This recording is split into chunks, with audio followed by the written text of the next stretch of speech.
Good morning, Jereem, the Dream Richards. Good morning, sir.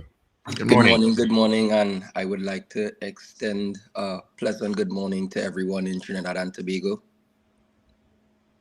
Thank Thank you you for joining us. joining us. First of all, let me take time to congratulate, thank, and celebrate you for your efforts in Paris and way before that, and your sacrifices and contributions for many years in making Trinidad Tobago proud. You and your colleagues in Paris and your Olympic colleagues, we are highly appreciative of your efforts and extremely proud of your efforts and your accomplishments. Thank you very much. I much appreciated, man. Yeah. Congrats, of course. I think you also um set a new national record in the 400 meters. Yeah, so congrats on that too. Thank you. Which is Yeah. a huge accomplishment. How do you feel about Paris? Let's start with that. Um, it's a bittersweet moment, I would say, for me. Um, I've been to three Olympic Games. My first was in 2016 in Brazil. I was a reserve on the 4x4 relay team, and I wasn't able to compete because I was basically the slowest person on the team. Fast forward, we went through COVID 2021. I was able to make the 200 meters finals where I finished eighth in the last Olympics. And our best chance of getting a medal would have been in the 4x4 relay. We looked really poised to earn a medal in the 4x4 relay. Sadly, our last leg sustained an injury during the run. Once again, that's just sports. So we wasn't able to get a medal in that one either. This time around, I felt like, okay, this is the one. I'm ready. Two times the charm. I worked really hard. Had an injury last year. I used that as fuel for the fire coming into this year because I knew what I was capable of. And I this year I came around very seasoned, peaked at the right time, was healthy when I needed to be healthy. Um, Out of that lane nine, there's no other way to run that race. That was the only way to get it done, because the first 100 meters, you have the shortest turn and you get to the backstretch first. But on the second turn, you have the longest turn, so you now have to kind of average how you run that second turn and how you execute that first part of the race. Uh, it was all I had. It was all I had to give. This was the best effort that I had. I finished the race knowing, and this is something that I live by. Each and every time I run, I try to give 100%. So I know that at the end of the day, the result given, I know this was the best that I had, and it was the best that I had. I was able to break a national record. I didn't even realize. I think I'm the third fastest person in the Caribbean, behind Stephen Gardner from Bahamas and Karani James. This was the fastest race in history. Any other year, the time that I ran would have either won or finished up three. It was the fastest collective race in history. I'm glad to be a part of that, but I just wish that I got a medal. A medal. It was so much things to be thankful for this time around, but at the same time, it's hard to be so close to a medal and not achieve it. But all Yeah. I know, Paris was One good. hundred, one four, is it 1/400th of a second? Yeah, 400 of a second. Yeah. Wow. So when I mean, going into that, because this is your third Olympics, and seeing how Olympics have progressed, what was you may not have medaled there, but let me tell you something. You made us all proud. We saw that you gave your all. You gave your all, and in any other Olympic Games, if wind did blow 2 seconds faster, hitting you on another athlete, you would have gotten a medal. So I think you have nothing to be unproud. You should be very proud about your accomplishment. How do you think this Olympic Games was different to any other, or was it different at all? For me, it wasn't really that different. I would say personally, I just felt like I was more ready. I had my experience hadn't been to two prior to that. I'm 30 years old now currently. Praise God that I feel like 25, 26 years old, and I just felt I had more experience, and I was just ready, really ready for this one in comparison to the last two. The last two, I still had like a little bit of butterflies. It still felt like the moment may have been a little bit too big for me. This time for me just felt like a regular track meet. Uh, it yeah, it just kind of felt like a regular track meet for me. And people have spoken about that before, the importance of young athletes going to Olympics and getting accustomed to being among all the big stars. What was your preparation like for this? Um, I I work what is very important in sport. I work with a sports psychologist. Her name is Lisa Mohammed Watts. I've worked with her since I was a junior athlete, and I feel like we push aside the importance of sports psychology, that mental aspect of sport, being able to be mentally prepared, visualization, compartmentalization, being able to prepare yourself mentally. Because when people say that sport is 99 or 90% mental and 10% physical, is actually true. If you are not ready mentally, you could be how much in shape physically, it would not matter because your mind wouldn't allow your body to work how it needs to work. You know, I was ready physically. I had a little injuries last year, and it kind of spilled over into this year. But I didn't lose faith. I continued praying. I continued working, and I trust in God that when the time comes around, I would be ready. And I was ready. I usually start the season off, and I get better each and every time. So I just kind of trusted my coach, trusting the process, and my preparation leading up to the Olympic Games was good. I had a personal best in the 400 right before, maybe 2 or 3 weeks before the Olympic Games, and it was a perfect indication in the right time to show that my body was ready to compete. You just need to be mentally ready for these kind of arenas because I remember my first experience going to major championships, walking out to set my blocks, and immediately I heard the uproar of the crowd. I've never ran in front of so much people before. I remember setting my blocks the wrong way and then having to readjust, and then it's easy for the moment to get bigger than you. So I think it's very ideal for the younger athletes to one get someone to help you with your mental strength and make sure that you're mentally prepared for this type of atmosphere, but also get that experience. The experience is very important, so next time around you can say, well, been there, done that. I think that's the importance of it also. What's next for you on the horizon? Because of course the next Olympics is in 2028 in LA. Are you zoning towards that? And what plans do you have immediately and in the short term, medium, and long term towards 2028? My short-term goals at the moment, I still have to run this season. I have a few meets in Europe. I actually leave this Sunday to head to Europe to run Lausanne Diamond League. I'll be running the 200 meters this time around. So I still have a few meets. I'll be running probably all the way up till mid-September, actually. And just trying to finish off the season strong, be able to, it has always been a dream for me to be able to finish top 10 to be ranked top 10 in both events. Currently, I'm ranked fifth in the 400 meters based on, times and points and stuff like that.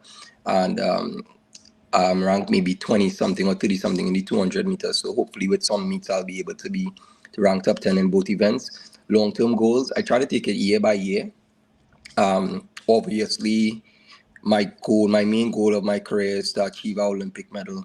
I have every medal from every major championships, be it Commonwealth, World Indoors, World Championships, you name it. I've been there and gotten a medal. This is the medal that I need to get to finish that collection. So my long-term goals for sure is to be able to get a medal in an Olympic Games, which the next one would be in LA. But if I'm looking short term, next year, please God, we still have World Championships. The year after that, we have Commonwealth Games. I have a title to defend. And we have World Championships again after that. And then comes the Olympics. So I try to take it year by year. Each year is different. I don't want to focus too much on something that's too far away and not look at the present and see what's important in the moment. Now, I want to go back to the actual race. And because you're an athlete, we're not athletes. Well, I'm not an athlete. Richard is an Olympic athlete himself in his mind. Um, when you get that lane assignment, because it seems that lane assignment is a very important part of the equation at that performing level in the world. Mm-hmm. What does that lane assignment tell you, and what are the advantages and disadvantages? I think you went through a bit of it before, but if you could walk us through that as non-athletes, what does that mean to you, lane 9 as opposed to lane 2 or 3 or 1? So, as an athlete, you need to prepare yourself to run in any lane. A lot of people I saw on social media was saying they always give Jereem lane 9. In the first rounds, I got lane 9, but that is by random draw. Now, when it comes to finals, what place you finish in your semifinals dictates what lane you acquire. So what they do is there are six, and mind you, there are 8 people in the final, but there are 6 automatic spots that get to the final. So in of 3 semifinals. So in each semifinals, they take the top 2 people, right? And that makes 6. And then after they take the top 2, they take the next 2 fastest times in a collective of all the semifinals. So what they do with the top 6, the preferred lanes, I believe, are lane 4 all the way to lane 9. It's a 9 lane track, but they don't use lane 1. Lane 1 is like an emergency lane in a sense. But what they do, the top 6 people who got the automatic qualifying marks, they line them up in order from the fastest. Fastest gets the most preferred lane, and the slowest of the automatic times gets lane 9. So although I finished second, one of the semifinals was really, really fast. They ran faster than all the other semifinals. So they got the top 2 in that semifinal, got the preferred lanes, and me being the slowest of 6, although it's an automatic spot, the best lane for me to get was 9. And then the other 2 slowest times got lane 2 and 3, which were the inside lanes. Now, being on an outside lane like that, this would have been my 3rd time this year running out of that lane. As I explained before, I know that you get to the backstretch first. This might be what physics, I think, maybe. If you move in a straight line, if something moves in a straight line, it moves faster.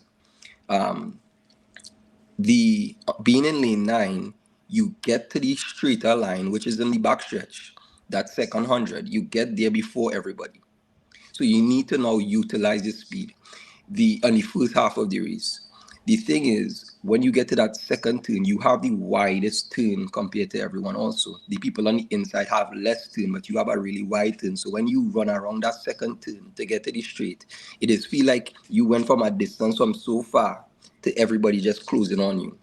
So me being the fastest person in the race by leg speed outside of Michael Norman, I say, well, here, I sit down and I think about it. I think about the race. I analyze who in the race, who were in the race. And I just told myself, they are knowing the other guys in the race, knowing that I'm a 200-meter runner. They are going to go out hard because they know I'm a speed runner. They're going to go out hard because they think I'm going to go out hard. And I need to go out hard because I need to be able to get to 300 meters before them because I have a really long turn on the second half of the race to run. So the disadvantage of being out there, I would say, is that you have no one to key off of. I can't see what's going on behind me, and I know in track and field terms, I'm the rabbit in the race, taking everybody through. They could now gauge themselves off of me, but being out there, I have nothing to gauge off of. I just had to execute my race strategy. As I say, being in the sport so long, having all that experience, I knew that I had to put myself out there so that I came off on the home stretch in contention of a medal and then just try to finish. And that's what I did. I look back at this race and there was nothing that I could have done different. I remember in the last 10 meters or 5 meters where I lost a medal, I even ran through my mind to dive. And I was so out of energy I couldn't even dive. It felt like I was just falling and landing on my legs, just falling and landing. And I told myself, like, just me in thinking about it in slow motion. I was like, Jereem, if you dive right now, you're going to fall. So they even tried to dive. I had no energy to dive. It literally was like That was everything I had to give. If I tried to dive there, that would have been it. So um yeah, that was kind of how, in terms of What's your experience. primary training location? And do you think, in a general sense, our athletes are satisfied with the level of support they get? Because from what you said, being able to go back and look at races in the past, you have your personal experience, but from what I've read of athletes around the world, they have their whole team, they look at the physics, they have analytics, they have computer screens, they have the kinetics analyzing your run versus the other people's run. Do you think we have that kind of support, and does it make a real difference in the long run? Yes, it makes a real difference. Do we have that type of support locally? No. I think there's a lot of things in place that should be put in place to have track and field a better sport and give us a better chance to be successful. I train currently in Claremont, Florida, in the Adidas camp. I train with the likes of Noah Lyles, and when people, it's sad to say when I see some people compare Trinidad and Tobago athletes to the Americans, the Jamaicans, and all these powerhouse countries that have systems and structure in place for them to be successful, have support from all levels, from corporate to just low level support like family coming out and watch, and community support and stuff like that. It it it it's it just it's just sad that we are compared to countries on that level, but yet the average man wouldn't know what it takes. Training with Noah has a full team around him. He has a sports psychologist, he has a nutritionist, he has a doctor, he has a chiropractor, he has a performance specialist. He has every single thing, every single facet, everything that you could think about. He has it at his disposal. What that does, it creates an atmosphere for the athlete now to just solely focus on being an athlete. He doesn't have to worry about anything. All his needs are met, and all he needs to focus on is to be successful in sport. When you foster that type of talent in that way, it allows the athletes to be able to, one, stay healthy but compete at a high level all the time.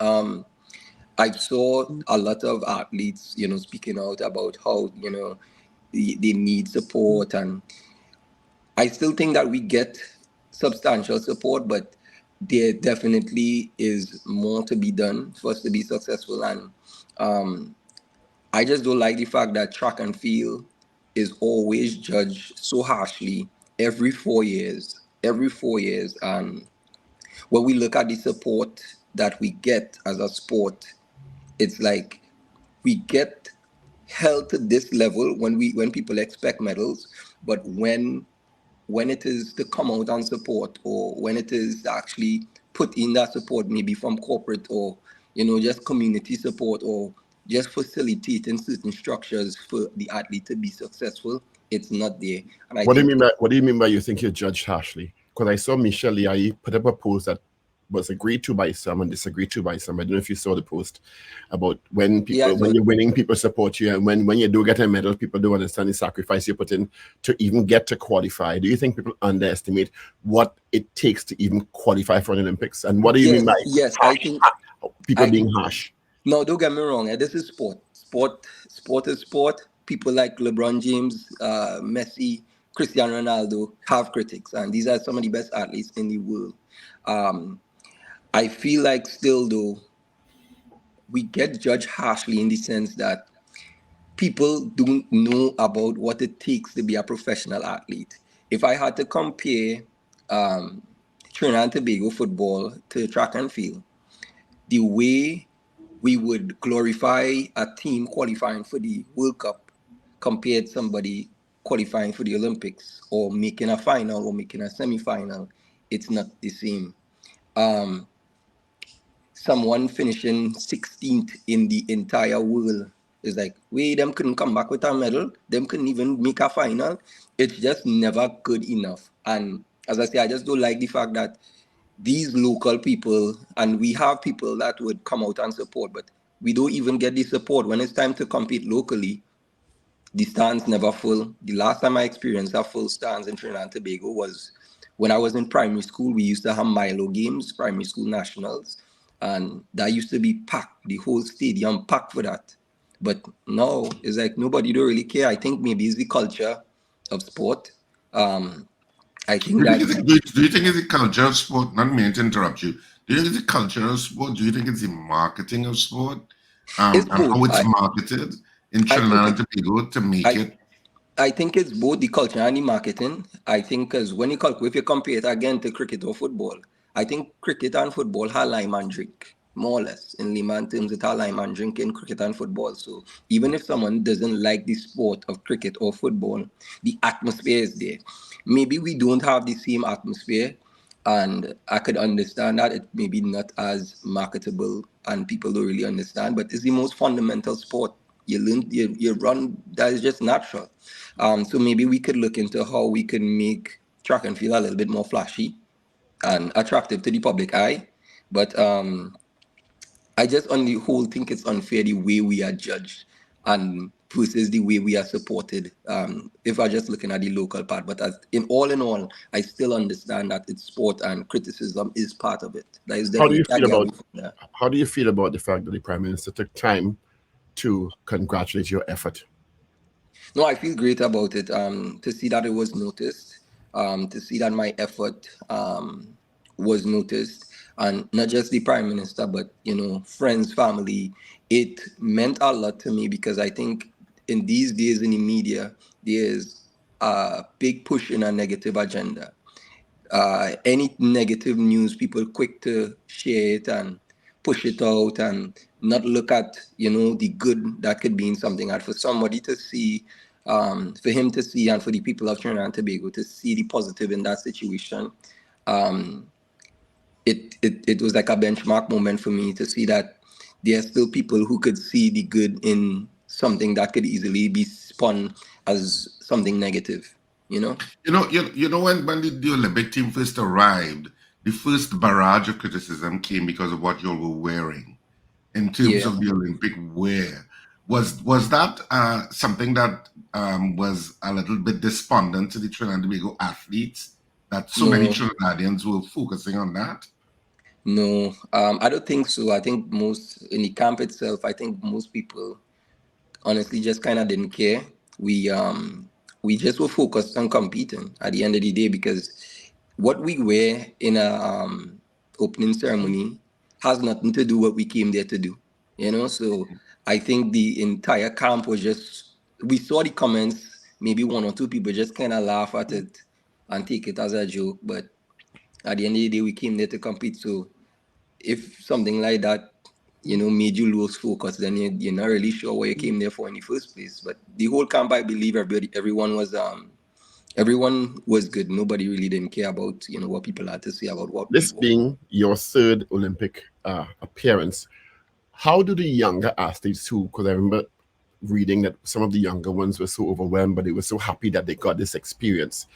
What is the interaction like between yourself, having now had a lot of experience with two previous Olympics, is with the younger athletes, and how do you think they felt if you interacted with them in that way about their chances at Paris and their support systems and how they felt about being on that level of a global stage? Being there, speaking to a few of the younger athletes there, I try to, get them in that comfort zone, try to give them things that would help me focus. So I would say like, don't let I'll say stuff like don't let the moment get too big for you and make you get too overwhelmed. And at the end of the day, just perform as best as you could perform. That's all we ask of you. Yeah, I know there's a lot of pressure. This is your first Olympic Games, but try to lock in and focus in and ask God to just carry you through the moment. And once you could go out there and say, well, this is 100%, this is the best that I had to offer. And if it's a good result, if it's not a bad result, if you leave the track and you know that on this day, at this moment, this was the best that I had to offer, then you can't be mad at that. So I hope it was able to help some of the younger ones, the ones that at least I spoke to. And I know at the end of the day, though, this experience in itself is going to be something that helps them become better in the future. Because as I said before, my first experience in a big crowd like that, I didn't perform well at all. but I used it as experience for the next time that I was able to run in front of a crowd that large. So I hope they use it as experience and fuel for the fire. I told them that you may have not gotten the result that you wanted in this Olympics, but use it as a pivotal moment to go back to school or wherever you go to train hard in the off season so that you could be successful the following year, because we have world championships next year, please God. Well, great. We promoted this interview to give the audience a chance to celebrate and congratulate you. So we're going to open the phone lines so the audience can interact with you and pass on their congratulations and commendations to you. So while the phone lines are open and we're waiting for the first calls, let me ask if you think people underestimate, because their seasons, and when I called you about the interview, you were getting ready to go to a training. And people think, well, the Olympics done, so your work done, but you actually continue training. What is it like for you on a daily basis preparing for a big meet? And the phone lines are open, by the way, to give people a sense of what sacrifice it takes to actually get to a World Championships or get to an Olympic Games. I wake up at 7:10 a.m. every day to get ready for practice at 9. I have a young one now, so my daily routine is a lot different. I train on the track from 9 a.m. till about like 11:30. Then we have gym. I'm in the gym from about 11:30 till like about 1:30.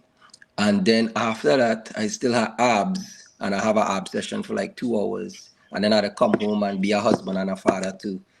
And then try to go to bed by 10:30, 11. All right, we do have a call, Jereem. Good morning to you, caller.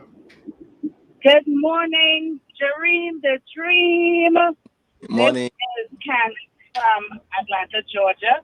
Facebook reminded me yesterday how long I have been watching you. I'm proud of you.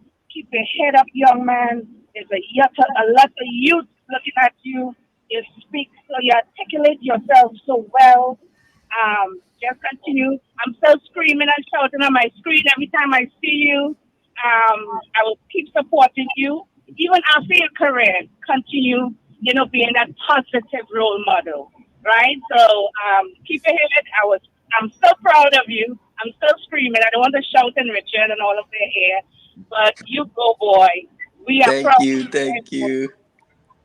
Diaspora is really proud of you. I just spoke to Tanaya's mom yesterday, and everything is just so always positive to hear about you. So people are looking at you, and you are looking up to you. So continue doing what you do, sir.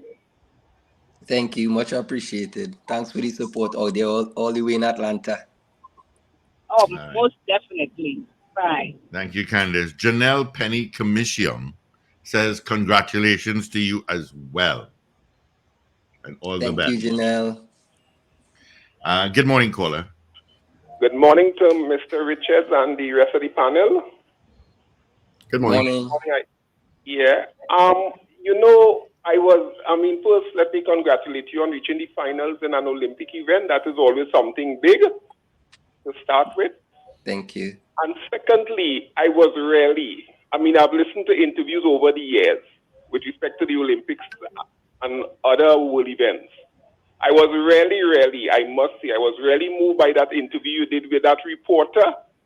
It was so moving to the point that you could hear every emotion in your voice, as if you really felt that you let down the country of Trinidad and Tobago, and you just felt disappointed at that point in time. How was it? I really was moved by that speech. You really felt, you let down the country. What's your stake? Thank you. I kind of felt like I did in a way. Firstly, I feel like not really let down myself, but how hard I worked to just fall short. It was like there's a hard pill to swallow, and also I know how Trinidad and Tobago media this be, and I just didn't want. I would have liked to have a positive effect going forward with a medal, and thank God I was still able to have a positive effect without a medal. But I wish that I was able to bring home something. But at the end of the day, God's timing is best, and His plan is better than the plan that I have for myself. So we will see what the future has in store. You referenced a couple of times seemingly a sort of judgment from the population of Trinidad and Tobago if you don't medal. And it seems that it's something heart-wrenching for you when you know you're giving your all and you're sacrificing. Would that be a correct assessment of that sentiment? Very correct. My first experience in the Olympic Games, as I said, I wasn't able to run. So I had a lot of time on my hand outside of training.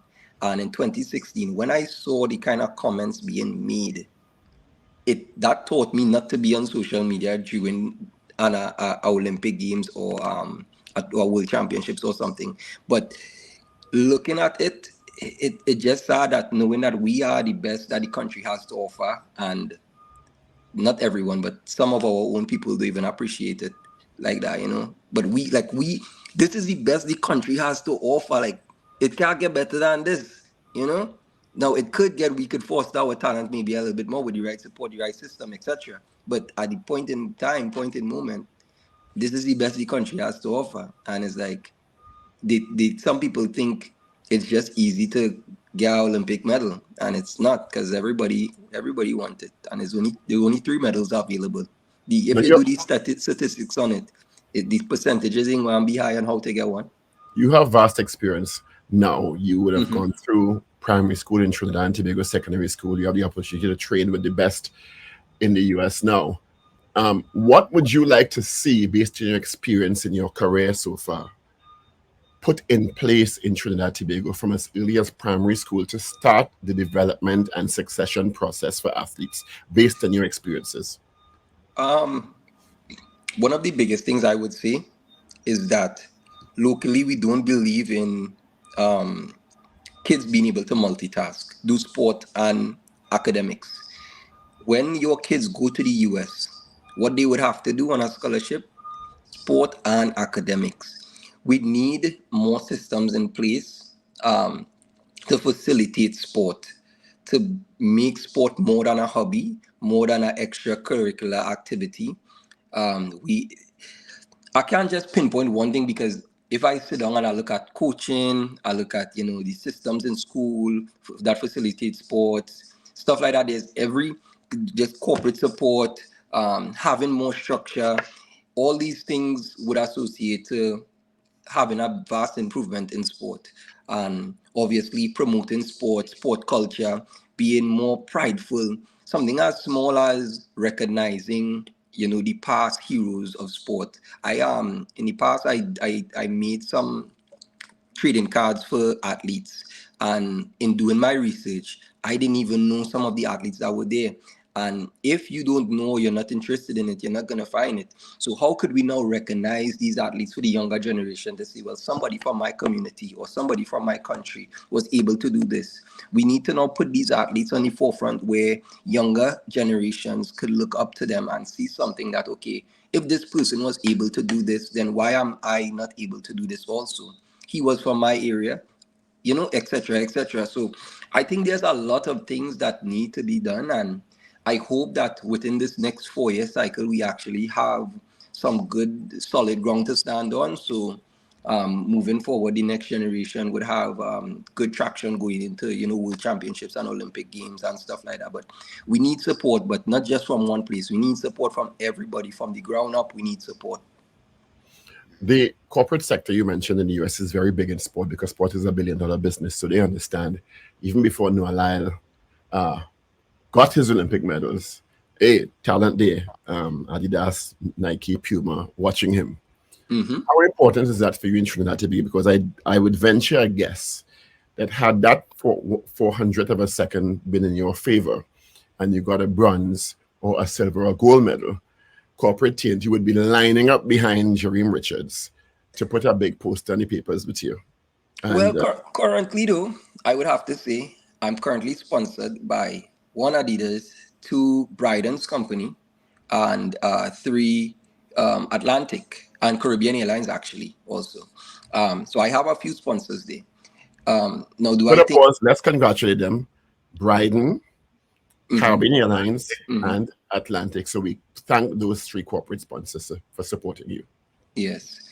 But I also think there's many different ways to sponsor. it doesn't always have to be monetary, but I think each and every company and corporate company could find a way to sponsor or help sports, be it through a track meet. If you're a company that maybe have, let me say, something like supplements or something along those lines, sponsor a club some supplements or some Gatorade or something like that, maybe some water, send a case of water or 2 cases of water to a club every month, just top them up. Stuff like that. It doesn't always have to be like something you're giving somebody some money, but there's different ways to help and sponsor people having events, be able to support these events and show that these companies are tied into the grassroots, and able to support from the ground up. I think that is something very important, and companies shouldn't wait till someone is very successful to then jump on the bandwagon. And another thing is, sometimes when people are successful, some companies, they don't even support. They might just say congratulations and post it, and then post their logo with a picture of you, and they never supported you, but they dare to say congratulations and use that as a means of marketing themselves also, or to show that they are affiliated with. Nothing wrong with saying congratulations there, but say congratulations and support too. Couldn't say it any better. Are we still taking your calls? Yeah. We're speaking to Jereem. 8255 North Americans, 866-525-1099. That's our numbers directly into our studio. Yeah, A lot of messages on our message board congratulating you. Oh, thank you. 8255. This is your opportunity to be interactive with Jereem Richards. We're speaking with him. Our own kind of post-mortem of sorts. Yeah. Someone was asking here a while ago, what were the conditions in comparison to other Olympics, to the Olympic Village in Paris? It was kind of like a typical Olympics. I'm sure you all saw the viral cardboard beds. Trying to be as politically correct as I could be, but you saw the the viral cardboard beds, which at a point was kind of difficult to sleep on. You had roommates and thing, which is normal. We didn't have no AC, but it wasn't. You grew up in Trinidad, you could sleep with a fan, so it wasn't too bad. The atmosphere was good. Our setup was good. The Wi-Fi was working, so that was good. Where we were, it was right in front of the Olympic ring, so our real estate was good too. All in all, it was very similar to other Olympic games in the past, I would say. Wonderful. Got some calls coming through, so let's grab them. Good morning.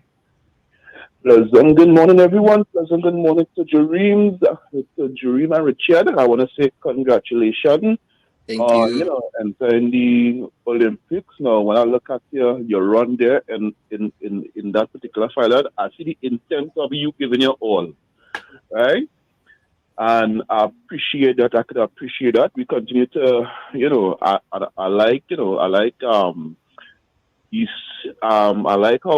the interview, right? And you're answering all the questions. I have a quick question for you though, right? Like how you say we know that different athletes have a team around them, right? So like the light guy from America, different one would have a team around them to do their research to help you be the best you in terms of, or the best them in terms of what the sport is concerned. Do you have that team around you, all right, that that would be in the best interest of you to help you be the best you when it comes to you don't have to worry, then you have to go, you should have to just go and train and try to better your time, try to in terms of your diet and supplement in terms of technique. That is all that I think you should as a professional athlete would have to concentrate on, and your team take care of everything else. Do you have that team around you? And again, all right, congratulations, and be proud of you. Thank you. To answer your question, I have a team, not to his magnitude though. I have a sports psychologist. I have a doctor, which is Dr. Anu Gopi Singh. I have a performance specialist, which is Alban. He was also on the Olympic team. He is part of the Olympic team. I have a massage therapist, both over here and back home, Nicole Fuentes Charles and Sean Kettle. Obviously, my family and my intimate circle, my wife, my mom, my sister, my brother, my dad, my in-laws, Susanna, who always praying for me, all of them always there for me, always praying for me. It means a lot. To his magnitude, though, I don't, because he has accessibility to those people at least 2-3 times a week. Mine are a little bit different. Something like that, to have that type of circle and that type of system working, it becomes very expensive, and I just kind of had to work with my budget what I could handle, So I do, but not to that magnitude. Two-part question as we head to close. One, who do you see as the people we need to look out for based on your experience in terms of the young athletes coming up, and place attention, emphasis, and resources on? And two, how important is events like the upcoming Character Games coming up next year being hosted in Trinidad and Tobago? So I'll answer the who I see coming up. Kadeem Chinapu. He seems to be a very formidable, a very passionate and strong runner in the 100 meters, and the 200 meters, actually. I think he could be a force to reckon with. If I'm talking about senior athletes who are at the Olympics, Leah Bertrand, I think she is so talented. With maybe just one or two little things to fix, I think she could be one of the best we've ever seen. She is small, but she's powerful. Devin Augustine, he's also one of our top male sprinters right now, currently in the 100 meters. And he's actually a good 200 meter runner also. I think with some years of maturity, and I think he could be really good. And obviously, the Frederick twins, they are phenomenal at a young age. They're currently going to Georgia, so I hope that they do well in their collegiate debut next year, please God. And with the upcoming Carifta Games, I see this as a big opportunity for Trinidad and Tobago, one, to show our culture, to promote our sports tourism, and to come out and support the young athletes. I think it's very important because we are Carifta home for the first time since maybe 2000, or whenever it was banned. It was a very long time ago. I see it as an opportunity for the people to come out and support, for our culture to be shown, and to promote sports culture in Trinidad and Tobago. I hope that we make the best of it.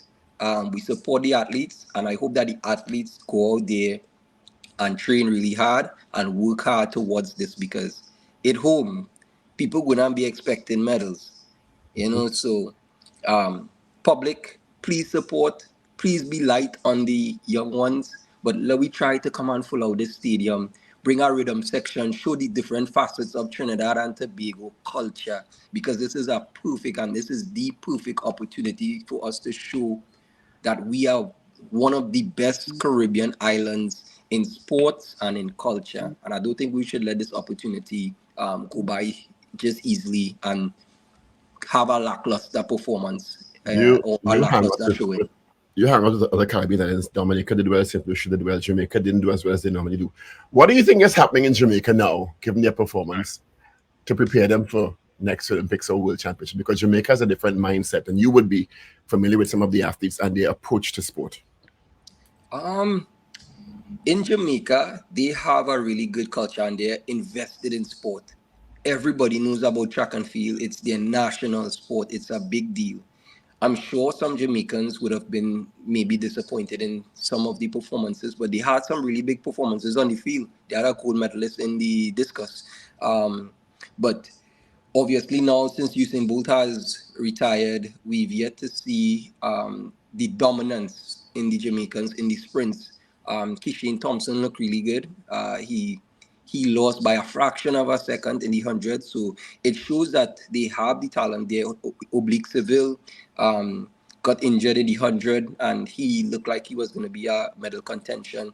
So I think they might have a taste of slight disappointment, but also a lot of optimism too, because they still have a lot of fuel in the tank still, with a lot of young ones coming up still, so their machine is still working and still churning out athletes. It's just to get them fine-tuned well enough with that experience with racing and all of that, so that the next Olympics, they're able to be on that dominant spot once again. All right. We do have a call, Jereem, a final call. Thanks for holding. Good morning. Good morning again. I'm glad that Mr. Richards mentioned the Frederick twins, because I know they are just 18-year-olds. They recently competed at our games in the Caribbean and Grenada. And I would hope that those twins do not fall by the wayside and are mentored positively, so that they can be a force in 2028 and even before that. Thank you. All right. Right. You're heading to Lausanne, Switzerland next. That's the next big meet. Yeah. When is that coming up? It's the 22nd of August. So yeah, I'll be running the 200 meters there in Lausanne, Switzerland, Diamond League, and I'll be running all the way up to September. God spare life, health, and strength. That's next week. Yep. 1 week from today. It do done until it done. Wow. Where do you see yourself post athletics?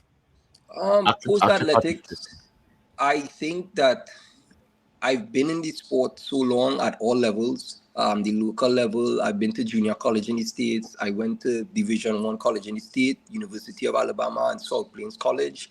Graduated there, was able to go to the professional route. I'm currently signed by Adidas, and having all that experience in sport, learning so much from many different coaches. I want to coach. I wanted to be able to be on the other side, to see an athlete come to you with a dream and goals and help them along their journey towards those goals. I think that is what I want to do. I've learned a lot over the years, and it would be hard for me to do this all my life and then just go and do something else. So in the next few years, I plan on doing my coaching license, and probably doing strength and conditioning also, so I could have those both things going for me. And I honestly want to bring it back home to Trinidad and Tobago. I don't know how it's going to work, because coaching is a free job locally, and that is not something that would be able to put food on the table for my family. But hopefully when I'm ready, something is put in place where it's not free anymore. Hopefully I'll be able to have a professional camp in Trinidad and Tobago where I'll be able to foster local athletes who maybe didn't have the opportunity to go to college, or athletes that didn't run so well in college that came back to Trinidad, to be able to help them do well. That is actually what I would like to do. I feel like we have too much talent to just throw it on the wayside. You to go to LA 28 to bring back that medal that you want. That we want. No, yeah, for sure. But LA in the books right now for sure. I mean, I didn't get it this time around, but God spare life, health, and strength. We go in LA. You will get it. Jereem Richards, thank you for being with us this morning once again. Thank you so much. Congratulations. Thank you for your sacrifice, and we appreciate you being here. And we're going to bother you again heading to Switzerland, and bother you again heading to World Championships, to keep you on people's minds, to keep the support going. Thanks so much for taking time this morning, and continue. Thank you. Much appreciated, and it was a pleasure being here.